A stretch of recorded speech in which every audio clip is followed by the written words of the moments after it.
The world of work has always been adjusted to the needs of the market. It happens to every industrial revolution, and with the era of digitalization, towards the industrial and logistic 4.0, this transformation continues. But this time, in a speedy pace, and is now being full on the course.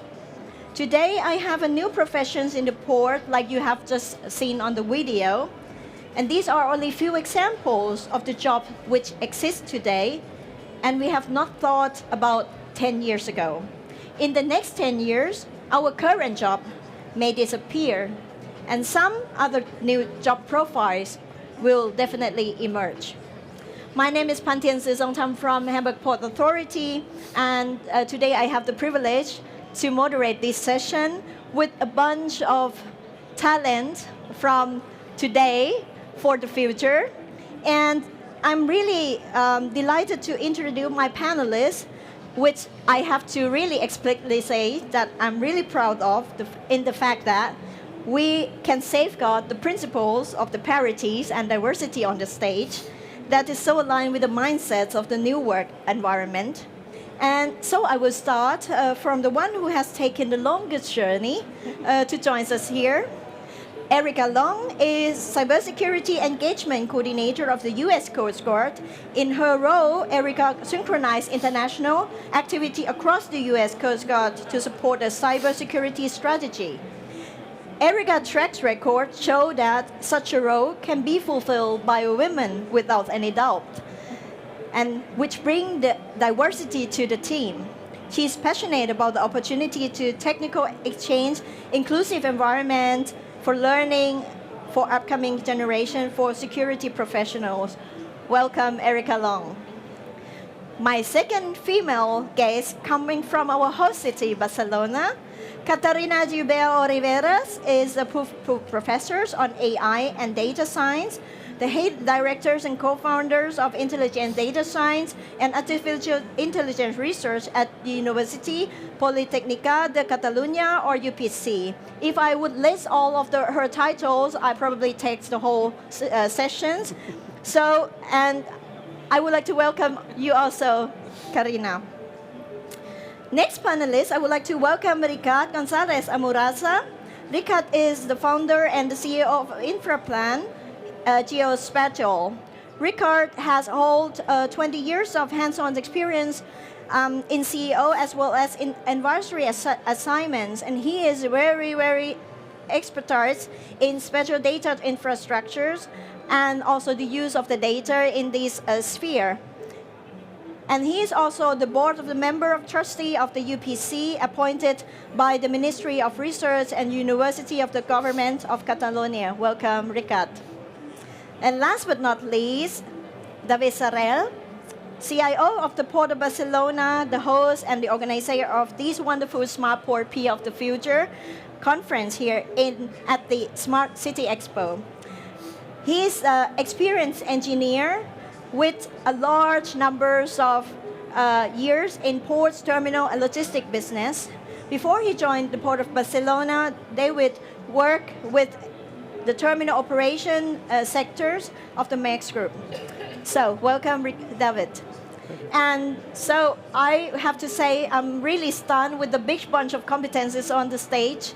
And let's start with the finding that I found by the Forrester as an international publisher recently. They say that by 2030, 74% of the workforce will be comprised of millennials, Gen Y, and Gen Z. And more interestingly, technology will be decisive factors in satisfying this next-gen workforce. So I would like maybe just to jump in the first question to all of you. To what extent would this statement to be applied to port, logistics, and supply chain? Maybe I start with Erika. Sure, thank you. Well, the private sector carries the burden for filling most of the work roles at the ports, complemented by government and public sector. However, one thing that we've noticed is that the older generation of mariners may not understand the importance of cybersecurity, whereas the newer generation, millennials and Gen Z, understand the technical and security side, but may not understand the importance of maritime security. So from our perspective at the Coast Guard, it's trying to get both sides, all of the generations to understand the technical side of cybersecurity to protect your critical infrastructure, and then also on the maritime side for mariners to understand the importance of cybersecurity. How does it apply to you, David? Yes, of course, I think it applies to everybody. So it's, from my point of view, technology will be key. Will be key in satisfying you say, I will say, attractive, first of all, because we need to attract these generations to our business, and of course later satisfy them. But the attraction point is concerning for us, because we see that we are talking a different language for the moment. So maybe later we can discuss more about that. Yeah. And how about you, David, Ricard? You are working as a startup. You have a startup mindset. Is a challenge for you? So we are in the market for 20 years. So we were a startup, but I cannot hear. you can hear me? No se sent res.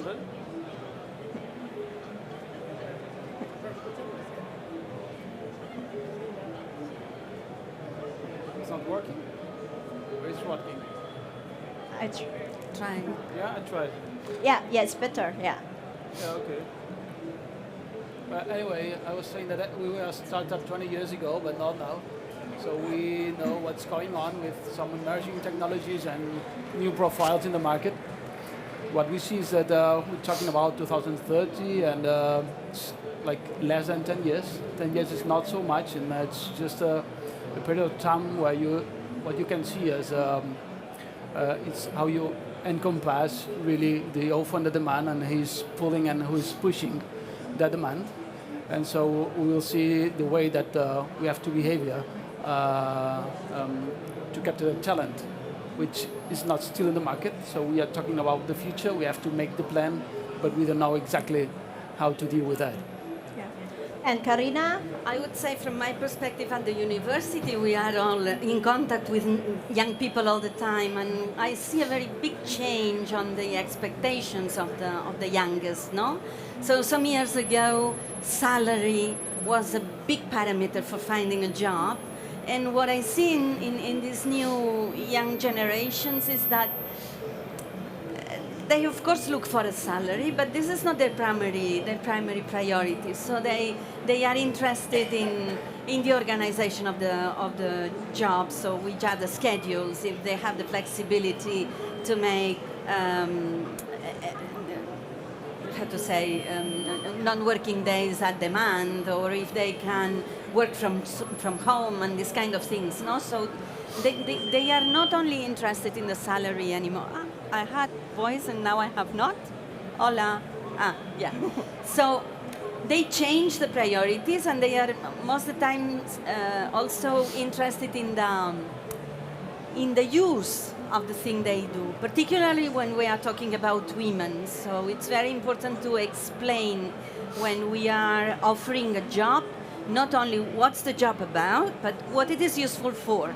And they put their expectations more on the purpose, no? Yeah. And having heard Karina explaining about the needs of the new generation, the organizations around logistics and port prepare, David? Well, honestly speaking, I think not yet.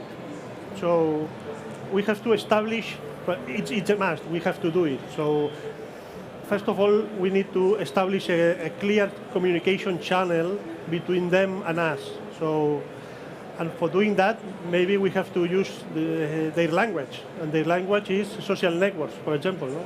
But no Twitter, maybe TikTok, no? For example. So it's clear that we have to connect with them in order to understand what they are looking for, and we can what we can propose to these generations, because we need, of course, this workforce. Yeah, I also see like some trends coming. Even some company in Germany that they would like to really attract the young generation. Now they go on TikTok. Like the managing director is dancing and really trying to speak the language and the slang like the youngsters doing. So it's quite interesting to observe how it's changed and like also the styles of dress code in the business is also give some flavor of how the business environment look like.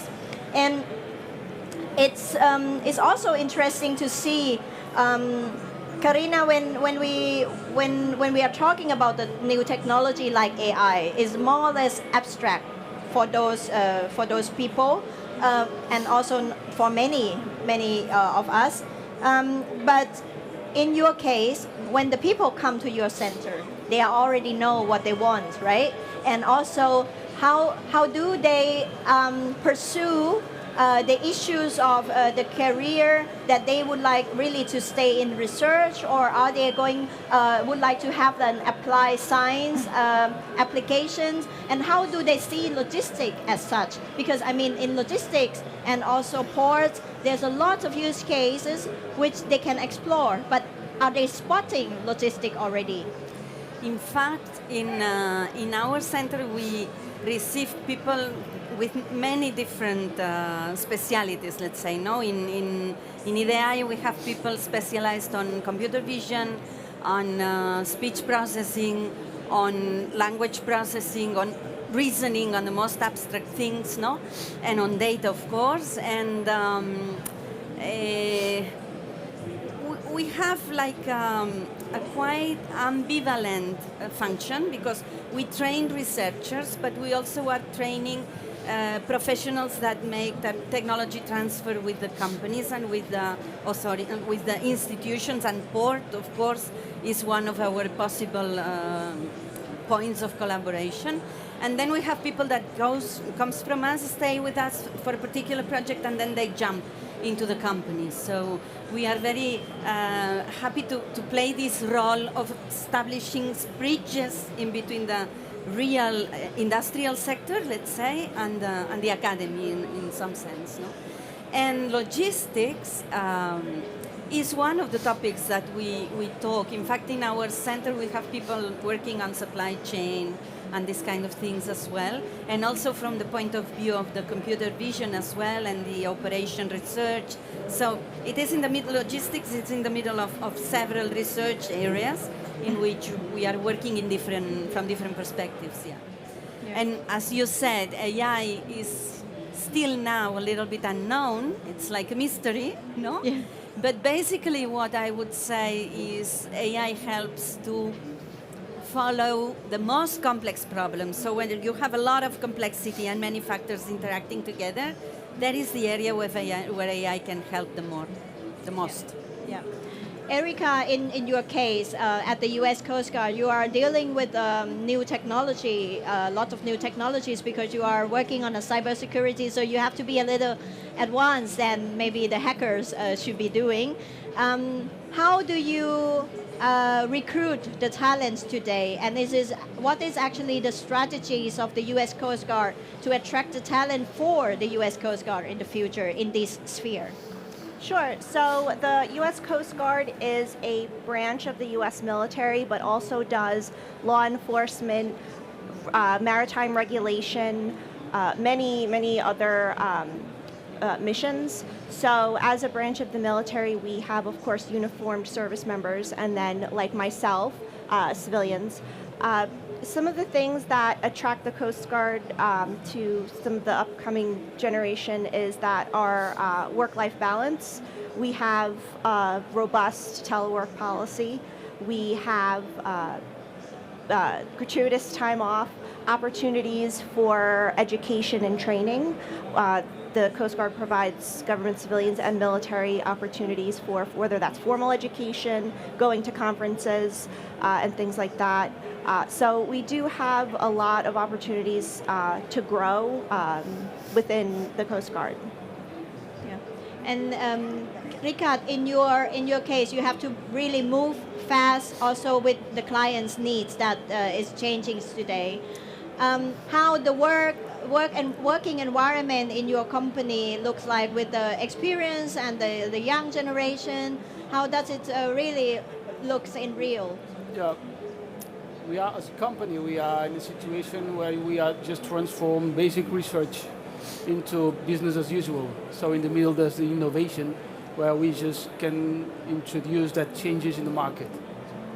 And so it means that some years ago there was innovation as well, but you're right, with the profiles were looking for a job that it was supply their own lives. And today it's more than they are looking for kind of experience. And so you have to change the way you manage all that, but in a point that you have to encompass, which is the expectation of the new talent, which they expect that what they have seen in the academy, it's already happening in the market, which is not exactly that. And so technology is a really nice driver to get there. Why is that? Because technology is the easiest way to be in a new system. It is the cheaper one between, if you just compare with the operations that you have to design, the talent that you have to capture, and the data that you have to start to develop. But there's two situations, specifically in the boards and public infrastructure, which is interesting, which is that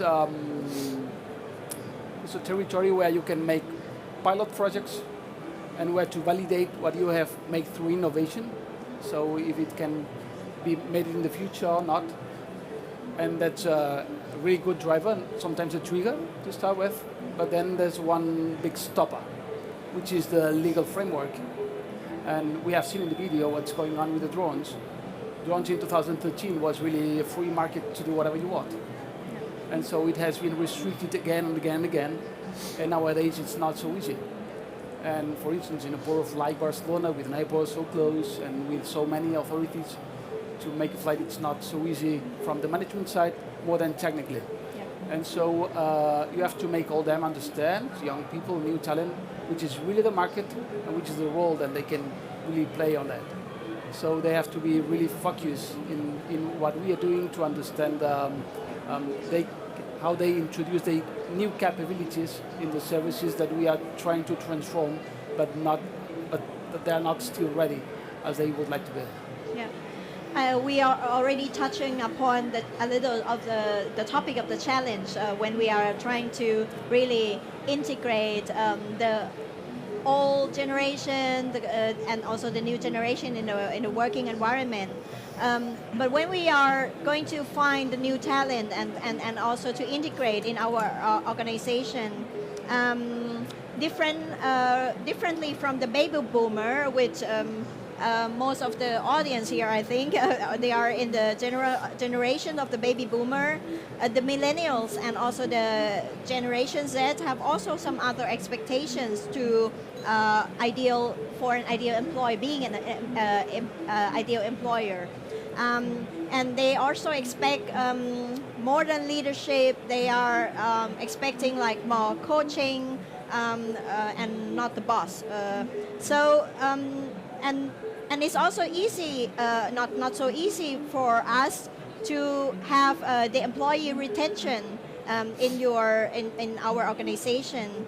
So how do you observe which this challenge could develop, and what are the measures that you do in your organizations to tackle this challenge? Maybe I start with David. Okay, honestly speaking, we have not this perception yet in the Port of Barcelona because our employee rotation is low. Mm-hmm. But it's not common, but it's a reality today. Of course, we are not concerned in the situation today. We are concerned about the future, no? and how we will manage it in the future with our future and workers. So for doing that, we are doing different things. One is accelerating the process of implementation of the change. So giving a real relevance to innovation, for example, and doing things like big close of the startups world. It allows us a couple of things. One is, and first of all, the most important one is to improve our processes in the port. But in addition, doing that, we are in contact with these young people that usually prefer these startups to work before the port. So that's a little bit our approach for doing that. Erica, in your case, people, when they join the Coast Guard, they have to become the public servant, right? And how is the trend for U.S. Coast Guard when it's come to the millennials and the Gen Z? Are the U.S. Coast Guards a really secure and attractive employer in that sense? Or what are the challenges that you are facing? Sure. So I personally am a millennial, so I can personally speak on it, and also professionally. In the Coast Guard, because we have such a great work-life balance, but we also have a really great mission, and I think that's what attracts a lot of people to the Coast Guard also, is getting up every day and loving what you do. I know I personally can say that. I love working with my private sector and academic partners and international partners all over the globe. And one thing that I have noticed in our leaders in the Coast Guard is that they are also practicing what we preach with work-life balance of going to training, taking time off as needed. That's a very important part. Social media was mentioned earlier, and I know the Coast Guard, our public affairs is very forward with being on many different social media platforms on Facebook and Instagram. So taking pictures, going out, and we have a lot of our leaders doing that, so whether civilian or military, going out, showing everyone, the world, what we're doing and our great mission. So the issues of the work-life integrations is already arriving, also even at the Coast Guard. We're trying. So, in the terms of the measures, I know that in recent year, the ports and also the logistics industry has been putting a lot of efforts on the training of the employees, because you have to pursue the way of lifelong learning program, because once that you finish the universities, maybe you can work with your qualifications like for 5-6 years, but then your knowledge is outdated, so you have to really modernize that and also update that. How do you work together in this? I would like to ask Karina, maybe as a center point, as you are producing new knowledge, how do you work with the organization like Port of Barcelona, and how do you work with the organization like the Infraplan? In fact, we don't have direct and permanent relationship with the port yet, but I think that's a very important task. I mean, in the university we have a special school for permanent training, so everybody can go there and get specialization. I don't know if your career in the port is linked with this UPC school, but also from our from all research centers in the university, and all the faculties are ready to prepare courses on demand for the companies. And in fact, IDEAI has a track that is called IDEAI Permanent Training, and we prepare courses whenever an organization requires. And it's very important because, particularly in the field of technology, the corpus of technologies is evolving so quick and it's changing so quick that I think the people in the technological sector must be always related with permanent training. And also, regarding this attraction of people, a formula that we have been using at the faculty, the Barcelona School of Informatics for some years, and it works quite well, is that we establish collaborations with the industries, or port could be a possibility, to send the students on practice, on internships. So the students on the last year of their career, of their bachelor or their master, they make an immersion into an organization, and this is accounted like some credits for practical, but the people knows the organization, decides if it likes it, the company knows the student and decides to take it after with offering a job or something like that. And this is a formula that is helping to retain the local talent to our technological sector. Yeah. So one of you would like to take up how you collaborate, Okay. maybe also with the. In Port Barcelona, we are putting a lot of efforts in training. So for that, we have just opened in September a professional training school together with the Catalan government, just to train people in logistic business, in logistic technologies, in different areas related with the port and the logistics, in our facilities.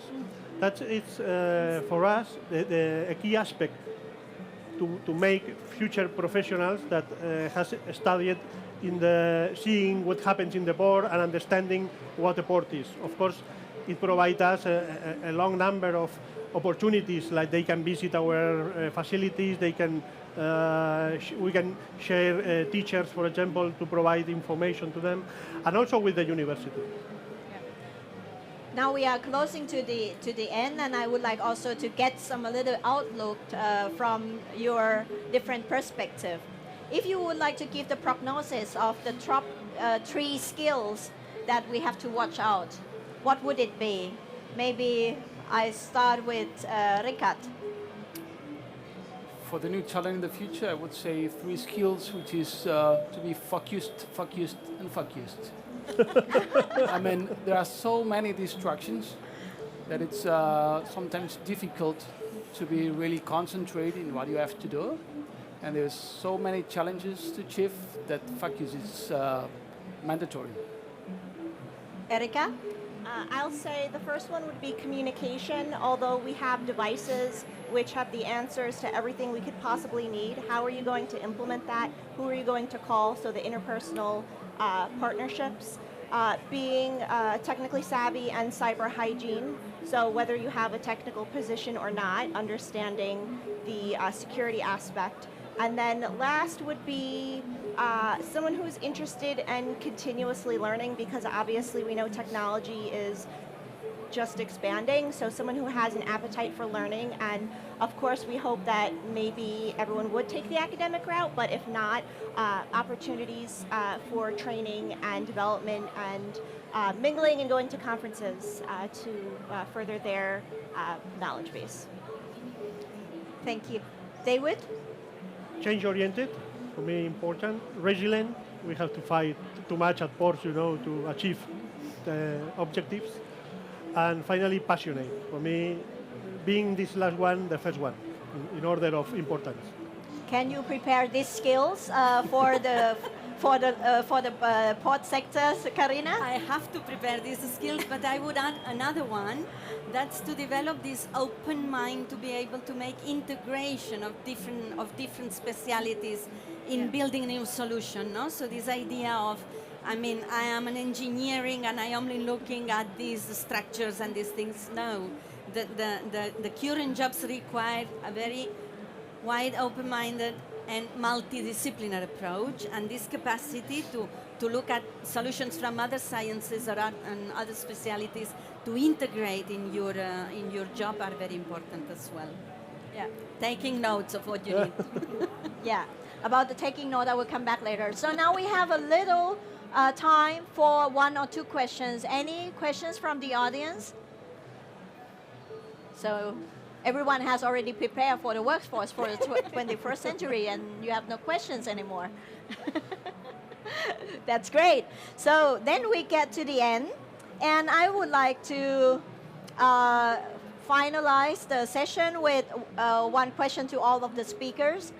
I really like the Monday morning notes. When you go back to the office on Monday, or maybe tomorrow, what would be the measures that you would put on your to-do list to work on this future workforce? Karina? Oh, me? I will talk to him. That's already great collaboration here on the stage, and it will continue later on. David? Well, it's difficult for me to imagine a measure of that, but it's not simple, not simple question. But maybe let's see how many people is sending the CVs in our proposal, no? And which of these people is coming from that generation. That's maybe a good measure to see the attraction or know that we have in them. Yeah. Ricard? I would say that one good challenge would be to promote the transfer know-how from the academic to the sector. It is, you can see it's not already built up, and there are so many steps to do, then that would be an interesting starting point for the next 1, 2, or 3 years. So, Erica, you can close the round. Sure. So I think the most important thing would be to get the word out about what it is you do, whether you're government and public sector, and explaining your mission, or if you're private sector, explaining what problems you solve or what challenges you're facing, so the upcoming workforce could understand the why of what it is that you do. Thank you. So I would like to wrap up that. So I also have my takeaway for today, that we have to understand better the next generation, why they should work for us, why they should join us on these wonderful smartPort journeys, and how they can help us also to leverage our capability to cope with this challenge of the 21st century. Thank you very much to all of you. Thank you very much for all the panelists, and enjoy the conference still for today and tomorrow. Thank you. Thank you.